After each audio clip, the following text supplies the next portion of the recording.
सारा अली खान ने पवन सिंह के गाने लगाकर क्या कुछ पोस्ट किए हैं और आप सबको साथ में बताएंगे कि वह कौन सा गाना है और कहां पे पोस्ट किए हैं। आप सब कैसे पोस्ट देख सकते हैं, तो वीडियो को पूरा फुल वॉच कीजिएगा।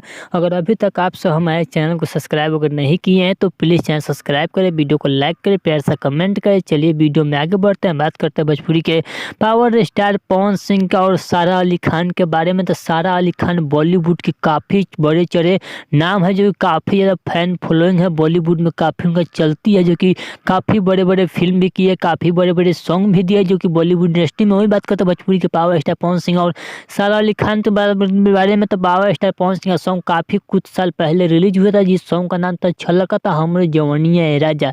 उस सॉन्ग में आप सबको वीडियो में देखने को मिले होंगे भोजपुरी के पावर स्टार पवन सिंह के साथ काजल राघवा ने उसी सॉन्ग पे जो कि एक पिक शेयर की है सारा अली खान ने अपने इंस्टाग्राम आईडी के माध्यम से। उसी पोस्ट पे पावर स्टार पवन सिंह का सॉन्ग छलकता हमरो जवानिया ए राजा, इसी सॉन्ग को शेयर किया, पोस्ट पे अपने लगाई है कि छलकता हमरो जवानिया ए राजा। जाकर आप सब चेकआउट करना चाहते हैं तो सारा अली खान के इंस्टाग्राम आईडी पर आप सब जाकर वह पोस्ट देख सकते हैं, गाना भी सुन सकते हैं। तो चलिए, अगर आप सब भोजपुरी के पावर स्टार पवन सिंह और सारा अली खान का ये अपडेट अच्छा लगा तो प्लीज़ चैनल सब्सक्राइब करें, वीडियो को लाइक करें, प्यार से कमेंट करें। चलिए मिलते हैं न्यू अपडेट के साथ, तो ओके बाय।